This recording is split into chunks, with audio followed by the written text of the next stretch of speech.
This is the first cow, the cow that started the herd. It's called Kakop. We like it so much, you know.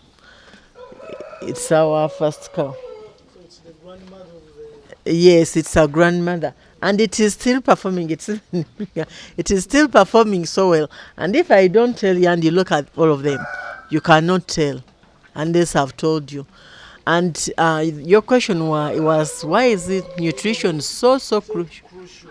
in the livestock production?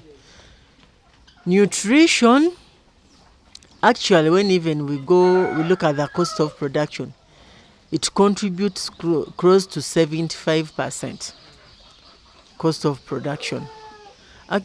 So actually it goes even beyond that. It can contribute to 80% cost of production.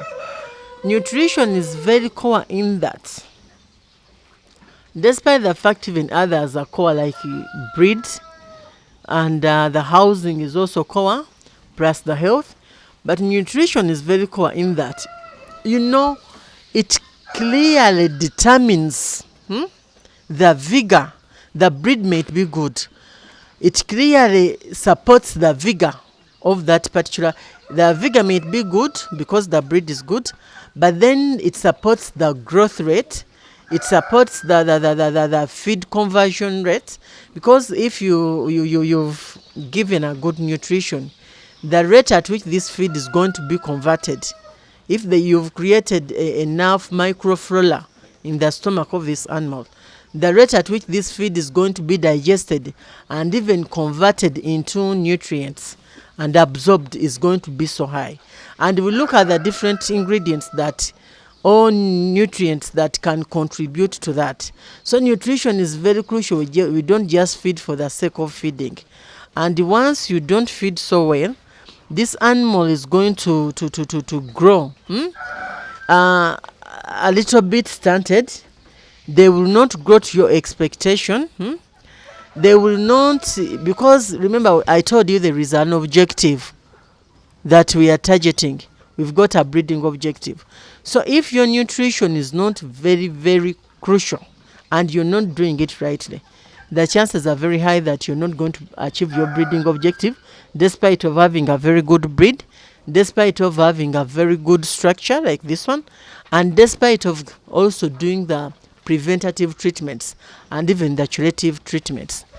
As long as nutrition is not good, you will not get a result out of it. And more still, if nutrition is good,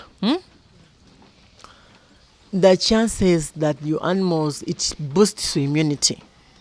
The chances that your animals are going to be strong enough to be resistant to certain diseases is going to increase. So with proper nutrition, you're sure that your animals are not going to fall sick.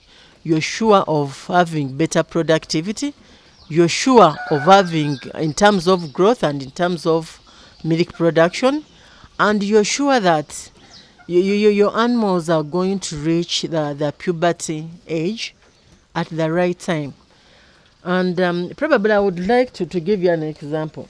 The cows I talked about, the ones I talked about, Margaret, they are mixed in within there.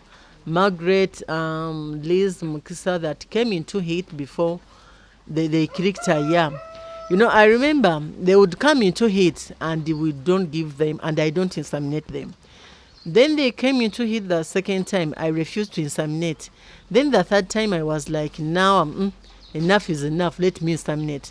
So it was after inseminating, I didn't look at my records before I inseminated, which was not right. It was wrong of me. I didn't look at the records. So then I decided to inseminate. And after inseminating, I discovered that I had inseminated them before they made a year, which is not allowed. They were supposed to be at least 15 months, but I inseminated them before even they clicked 12. Some, and I had used, because they were huge animals, I had used the Holstein Friesian. They know the Holstein Friesian. These are the giant Friesians. So I started getting worried that the cows may not be able to calve down normally or to produce normally. So, but still, despite of that, I did not deny them of the right ration when they are pregnant. Because usually we even help this animal develop its udder as it grows as a heifer. So I gave them the right nutrition. Surprisingly, they all calved down normally and well, without getting any dystochias. So now, I urge farmers out there. At times, we need to learn from others. We need to be trained how things are done. I'm that one person, despite the fact I'm speaking technical. But for me, I usually visit others and I usually learn. Learning is like fire. You don't say, I've learned much, I don't want to learn anymore. Every time you visit or you go, you learn something new. So I'm urging farmers out there to come and we can train them how to improve their diaries and their performance in